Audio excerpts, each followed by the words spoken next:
le salut ne change pas. Le salut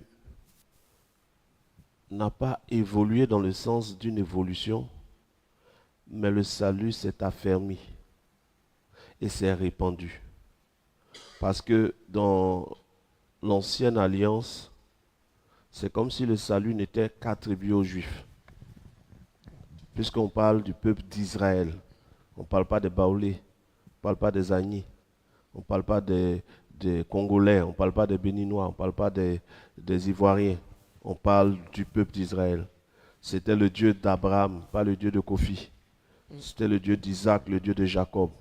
Donc les autres peuples n'étaient pas insérés, semblaient ne pas être insérés dans le plan de Dieu pour sauver le monde.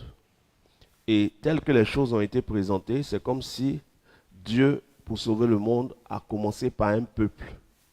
Et en dehors de ce peuple-là, aucun autre peuple n'était visé par Dieu. Et que c'est dans le prolongement du salut de ce peuple que les autres peuples seraient gagnés. Donc, quand on arrive à Jésus, Jésus va maintenant remettre en place les choses. Et Jésus va établir que le salut n'est pas pour les Juifs seulement, mais est pour le monde entier. Donc, tel que le message de Moïse est donné, le salut est pour Israël. Tel que le message de Jésus est donné, le salut est pour le monde. Parce que quand le sacrificateur qui le voit à sa naissance vient, il dit, voici celui qui va répandre le message dans le monde. Et quand Jean le Baptiste le voit, il dit, voici l'agneau de Dieu qui ôte le péché, pas des Juifs, mais du monde. Donc le salut se répand. Avant, il était sectaire, c'était limité à un groupe de personnes, tel que les gens l'avaient compris. Mais quand Jésus vient, il révèle le salut qui n'est pas limité à un groupe de personnes, mais qui est pour tous ceux qui croient. C'est pour cela que Jean dit, Jean 3,16, il dit, car Dieu a tant aimé, pas les Juifs. L'amour de Dieu n'était pas limité aux Juifs. L'amour de Dieu est pour toutes ses créatures, tous les hommes. Car Dieu a tant aimé le monde. Le monde ici, c'est le monde entier. Mais le monde entier ici, ce n'est pas la terre entière. Le monde entier, ce sont les hommes en entier. Parce que si c'était la terre, Dieu ne détruirait pas la terre, n'aurait pas fixé un jour, il détruit la terre. Donc Dieu a tant aimé le monde, c'est différent de Dieu a tant aimé la terre. Dieu a tant aimé le monde, c'est-à-dire Dieu a tant aimé les hommes. Le monde ici fait référence aux hommes, non pas seulement juifs. Et dans le prolongement de la compréhension sur le salut, l'apôtre Paul, qui à un moment de son ministère avait reçu cette vérité que Jésus confirme, dit que il n'y a ni grec ni juif, mais tous sont un dans le message de Christ. Donc, Paul avait appréhendé un autre niveau de compréhension. Quand vous lisez Paul, au début de son message, Paul parle des Juifs comme des privilégiés. Parce que dans la compréhension du salut que Moïse a eu, dans la compréhension du salut que Ésaïe et tous ceux-là ont eu, le salut semblait être pour les Juifs. Mais au fur et à mesure que Paul évoluait dans sa compréhension des choses, Paul est arrivé à la conclusion que le salut n'est pas une affaire seulement de Juifs, mais il n'y a ni Juifs ni Grecs. Tous sont un. Il n'y a ni homme ni femme. Au début, Paul parlait de la femme n'a pas le droit de parler et tout ça. Mais après, il dit, il n'y a ni homme ni femme. Donc, dans les écrits de Paul, il y a une évolution. Mais dans le salut, il n'y a pas d'évolution. Il y a plutôt une extension. Dans les écrits de Paul, au début de son ministère, il y a ce qu'il avait compris. Et ce qu'il avait compris, il a dit et il a écrit. Il a dit et les gens l'ont écrit. Mais au fur et à mesure que Paul évoluait dans sa connaissance de Dieu, ce qu'il avait dit au départ était remis en cause. Voilà pourquoi dans les écrits de Paul, comme je le dis depuis le séminaire, il y a beaucoup de contradictions. Parce que le même Paul qui dit ceci, dit après cela.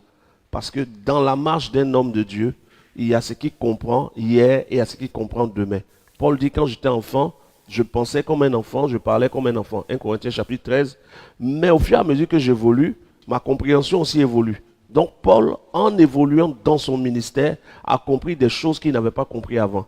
Mais dans la Bible, on a mis et ses débuts et sa fin.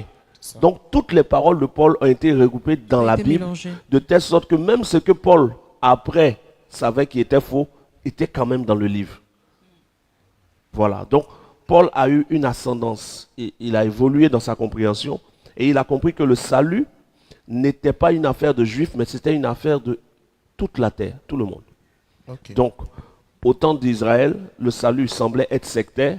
Quand Jésus vient, il révèle que le salut n'est pas attribué aux Juifs, mais le salut est pour le monde entier. Voilà pourquoi dans l'Apocalypse, Jean dit, je vis un peuple de toute nation, de toute tribu, de tout peuple, de tout royaume qui se tenait devant le trône. Il ne dit pas juif, il dit de tout peuple, de toute tribu, de toute nation et de toute langue, sans donner leur nombre. Mais par rapport à Israël, il parle de 144 000. Pourquoi? Parce que le nombre là-bas est plus faible, puisque nul prophète n'est apprécié dans sa propre nation. Donc, les Juifs n'ont pas appréhendé le salut parce que les conditions qui auraient déterminé que Jésus est le Messie n'étaient pas toutes remplies. Voilà, ils attendaient un Messie qui serait roi, né d'une famille royale. Jésus n'était pas né d'une famille royale. Ils attendaient que le Messie qui va venir soit un sacrificateur. Jésus n'était pas sacrificateur. Ils s'attendaient à plusieurs choses que Jésus ne remplissait pas selon leur entendement, mais qui étaient remplies dans le domaine spirituel. Donc, est-ce que le salut est évolutif? Le salut n'est pas évolutif, mais il s'est étendu. Il y a une expansion des Juifs, c'est passé un salut mondial.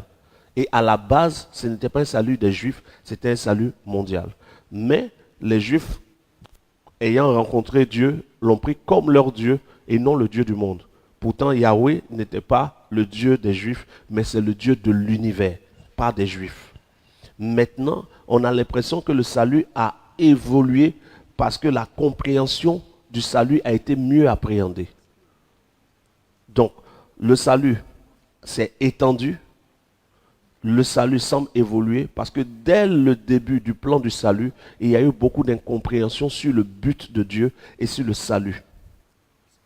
Et maintenant que nous voyons un peu mieux par la révélation que donne le Saint-Esprit, nous comprenons que le salut n'est pas une affaire des Juifs. Le salut n'est pas une affaire d'Israël. Le salut, Dieu n'est pas le Dieu d'Israël. Dieu n'est pas le Dieu d'Abraham. Dieu n'est pas le Dieu d'Isaac et de Jacob. Dieu est le Dieu de l'univers. Au commencement, Dieu créa les cieux et la terre. Au commencement, Dieu n'a pas créé Jérusalem. Au commencement, Dieu n'a pas créé Israël. Non. Au commencement, Dieu créa les cieux et la terre. Et la terre, c'est l'ensemble de tous les peuples. Dieu est donc le Dieu de l'univers, pas le Dieu des Juifs. Donc les Juifs ont eu la grâce de le rencontrer. Ensuite, le salut que Dieu apporte est un salut pour tous les hommes. Et tous les hommes doivent remplir les mêmes conditions pour accéder au salut. Quelles sont les conditions, s'il vous plaît? Et quand je parle de tous les hommes, je parle de tous ceux qui sont nés d'une femme, doivent remplir les conditions pour accéder au salut. Pour comprendre les conditions, il faut bien comprendre la cause qui attire le salut. On sauve quelqu'un de quelque chose. Si il n'y a pas un danger, il n'y a pas un salut. Il faut qu'il y ait un danger. C'est en fonction du danger qu'on détermine la manière de sauver. Quand quelqu'un se noie, la manière de le sauver, c'est soit de lui tendre une corde, un bois, ou de plonger, aller le chercher, ou de lui tendre quelque chose pour le retirer. Quand quelqu'un se jette du haut d'un immeuble, on ne plonge pas pour l'attraper. On ne lui jette pas une corde ou un bois. On met quelque chose en bas pour le réceptionner. Donc en fonction du danger, du type de danger, on évalue le type de salut ou la manière de sauver. Et ici, le problème, c'est que le danger est lié à l'éternité. L'éternité sans Dieu. Parce que ce qu'on appelle le salut vient du problème de la mort. Mais de quelle mort? La mort éternelle et non la mort physique. Parce que Dieu, en créant Adam et Ève, les a créés non pour que Adam et Ève vivent éternellement sur terre, mais pour que Adam et Ève vivent éternellement avec lui.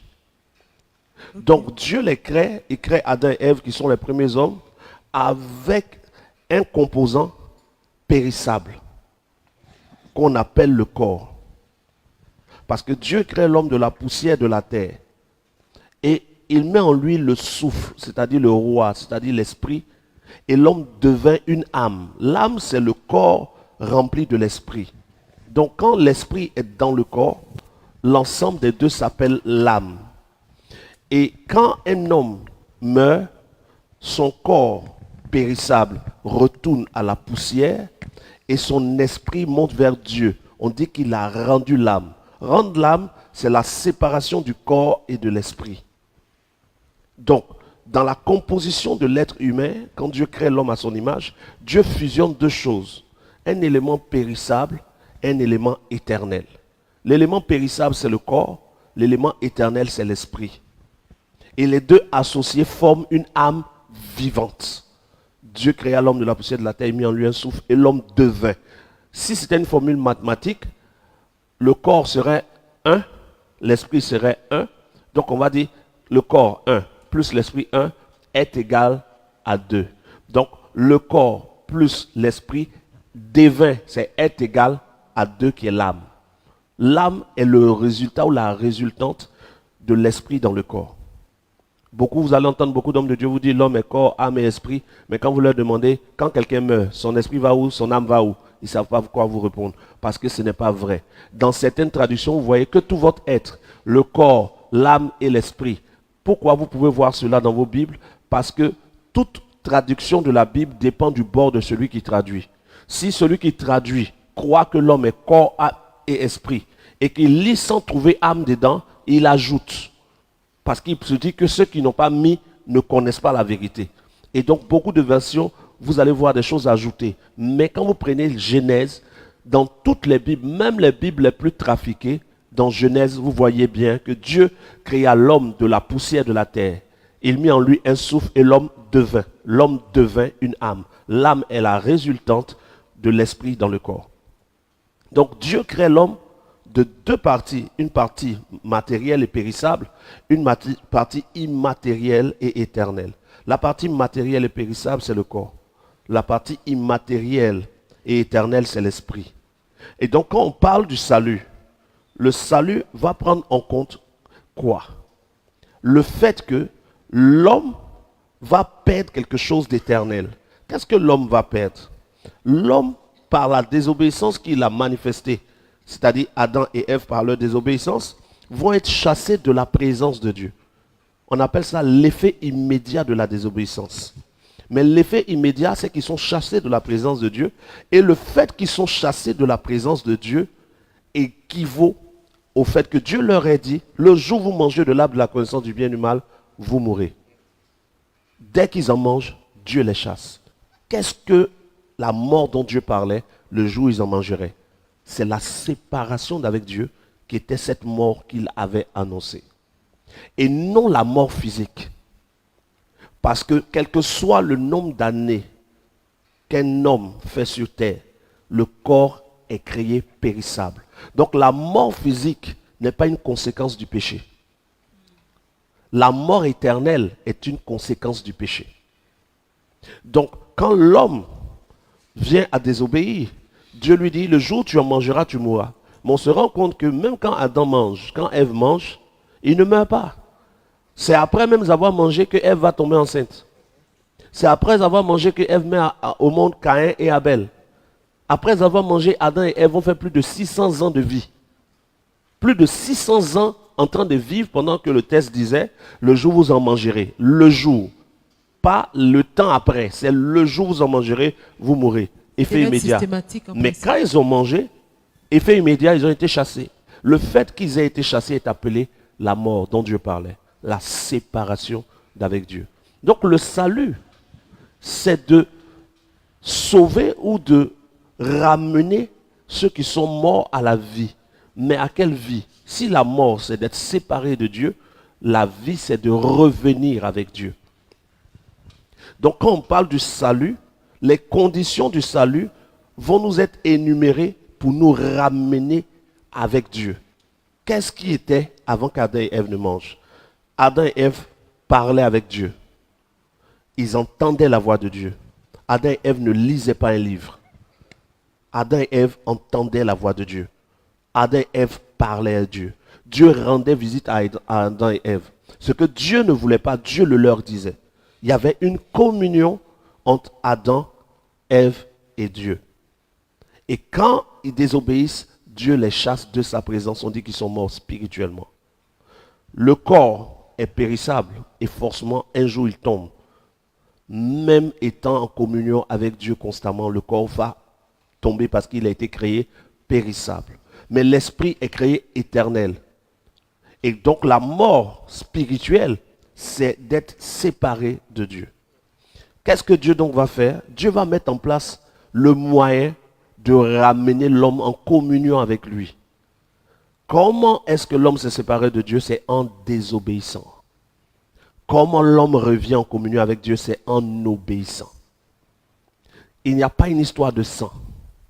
Il y a une histoire d'obéissance. Et Dieu va envoyer son messager, va envoyer son fils, Jésus, afin que Jésus donne le message qui détermine l'obéissance. Quand vous regardez dans le jardin d'Éden, vous trouvez un arbre qui est appelé l'arbre de la connaissance du bien et du mal. Oui ou non? Mais l'arbre de la connaissance du bien et du mal est l'équivalent de tout écrit qui veut nous enseigner quelque chose de Dieu. Ça veut dire que la Bible peut être considérée comme l'arbre de la connaissance du bien et du mal. Parce que l'arbre de la connaissance du bien et du mal était dans le jardin. Et Dieu dit n'en mangez pas. Mais si on en mange, on va connaître le bien et le mal.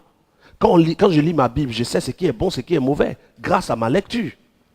Mais pourtant, Dieu était présent pour leur parler. Dieu voulait qu'ils l'écoutent, qu'ils soient en communion avec lui, plutôt qu'ils essaient de déterminer eux-mêmes le bien et le mal par l'arbre. Donc, il y a une restauration de la communion avec Dieu que Dieu recherche dans le salut.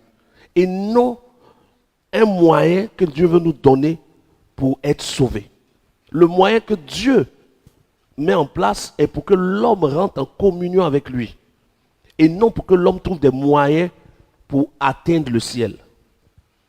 Et donc, dans le salut, pour ramener l'homme à lui, Dieu va mettre des conditions.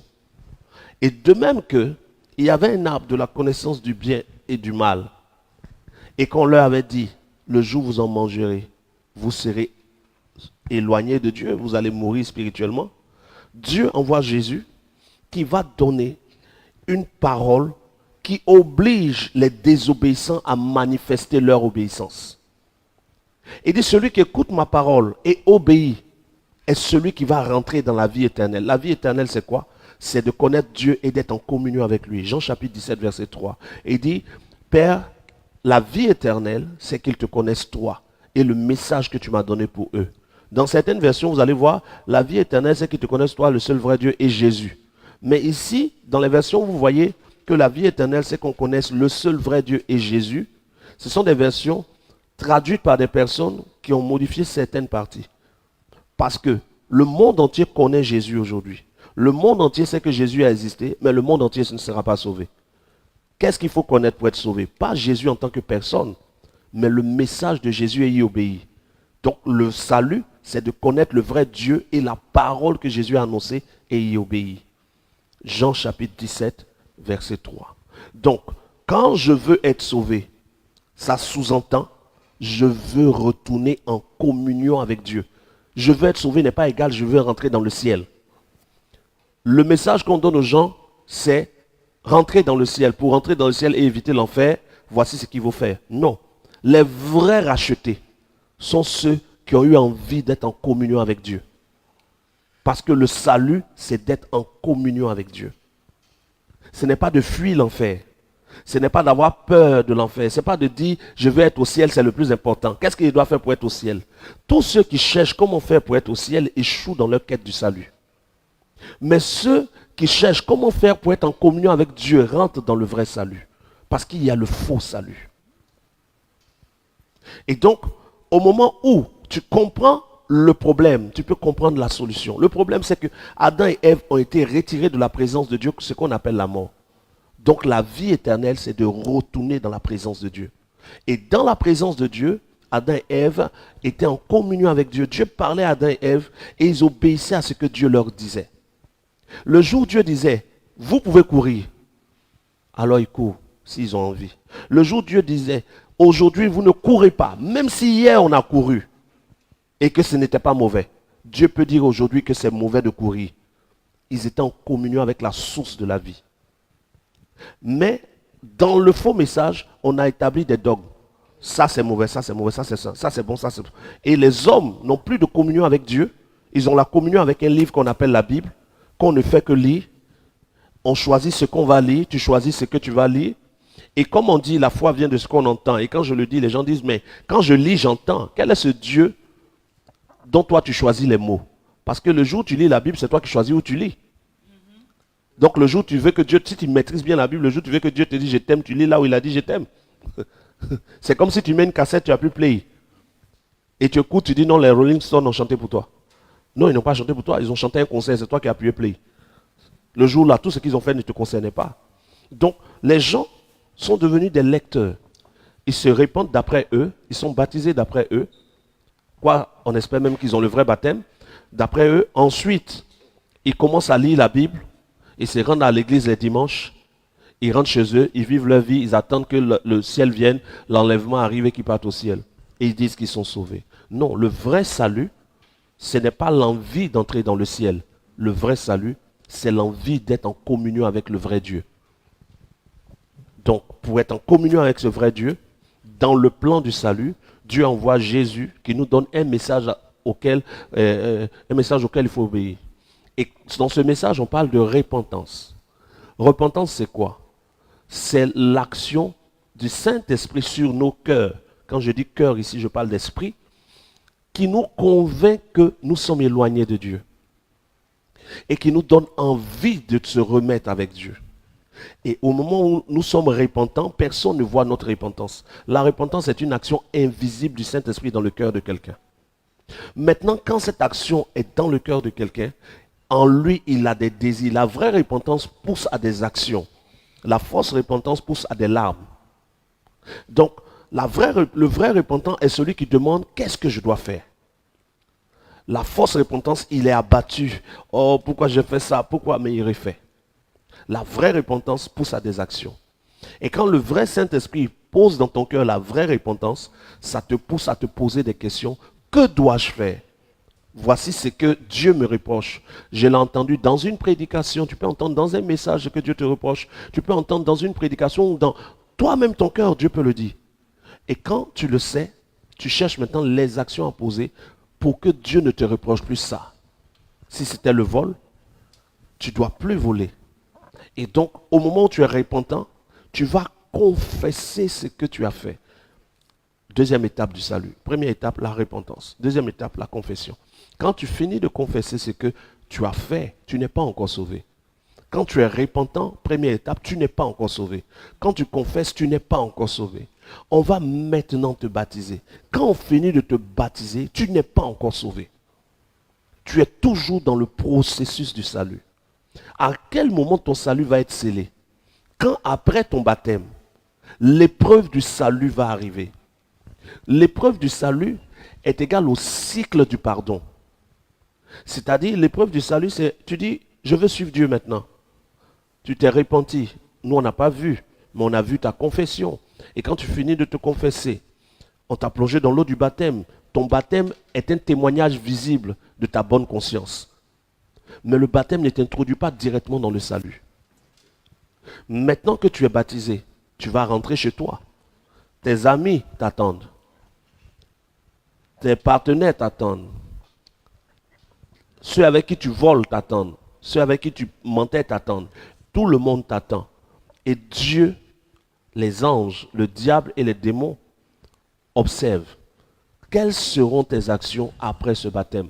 Qui vont soit confirmer ta repentance, soit montrer que tu n'es pas déterminé au salut. On appelle ça le fruit digne de la repentance. Tu t'es repenti, tu n'es pas encore sauvé. Tu t'es confessé, tu n'es pas encore sauvé. Après ton baptême, tu n'es pas encore sauvé. Tu es dans le processus du salut. Mais après ton baptême, il faut maintenant le fruit digne de la repentance. Et ça, Jean le Baptiste, qui a été le premier à faire les baptêmes, en parle dans Matthieu chapitre 3, le fruit digne de la repentance. Le fruit digne de la repentance, c'est l'étape où tu prouves ta décision à marcher avec Dieu dans ta vie, en face des gens que tu connais, en face des gens avec qui tu étais, où tu commences à confesser. C'est ce que Paul dit dans Romains chapitre 10. Si nous confessons de notre bouche le Seigneur Jésus, si nous croyons dans notre cœur, cette confession de Romains chapitre 10 est la confession après le baptême. Pas une confession avant le baptême. Seigneur Jésus, je t'accepte. Non. C'est une confession après le baptême. Jean chapitre 10, Romains chapitre 10 vient après Romains chapitre 3. En Romains chapitre 3, les gens à qui Paul écrit sont baptisés en Romains chapitre 6. Il y a Romains chapitre 3 qui parle du péché, Romains chapitre 6 qui parle du baptême, et Romains chapitre 10 qui parle de confesser Jésus. Donc, après ton baptême, c'est l'étape de confesser Jésus. Tu arrives vers tes amis, on te dit, ah Joe, allons voler aujourd'hui. Non, moi, je confesse que je suis devenu enfant de Dieu. J'ai décidé d'obéir au message que Jésus a laissé. Et les gens vont commencer à te dire plein de choses. Mais tu vas maintenant affirmer ta foi. Pendant que tu produis le fruit digne de la repentance, Actes chapitre 15, verset 8, le Dieu qui connaît les cœurs va te rendre témoignage en te donnant le Saint-Esprit. Et quand tu reçois le Saint-Esprit, tu reçois maintenant ton nom écrit dans le livre de vie, qui est maintenant le salut. Wow, c'est tellement bien expliqué. Donc, je vais savoir si j'ai bien compris, hein. On a tous quelque chose à faire, c'est-à-dire une part pour notre salut, si j'ai bien compris, c'est-à-dire l'obéissance et puis... On a obligatoirement quelque chose à faire. Le salut est gratuit, comme les gens le disent, mais il coûte beaucoup. Gratuit dans le sens d'argent, mais il n'est pas gratuit dans le sens d'action. Parce que si le salut était gratuit, dans le sens de on n'a rien à faire, alors la terre entière serait sauvée. Mais quand tu regardes dans le livre de Timothée, il est dit, la volonté de Dieu c'est que tous soient sauvés, mais tous ne seront pas sauvés. Large est le chemin qui mène à la perdition. Étroite et resserrée est la voie qui mène au salut. Si le salut ne nécessitait aucune action, alors le monde entier devait être sauvé. Parce que le monde ne veut rien faire. Non, le salut est une implication, une volonté. Non d'entrer au ciel, mais d'être en communion avec le Père. Celui qui décide d'entrer dans le salut parce qu'il veut éviter l'enfer a 80% de chances de louper le ciel. Mais celui qui rentre dans le salut parce qu'il se sent loin de Dieu et il veut retourner en communion avec Dieu est celui-là qui rentre dans le salut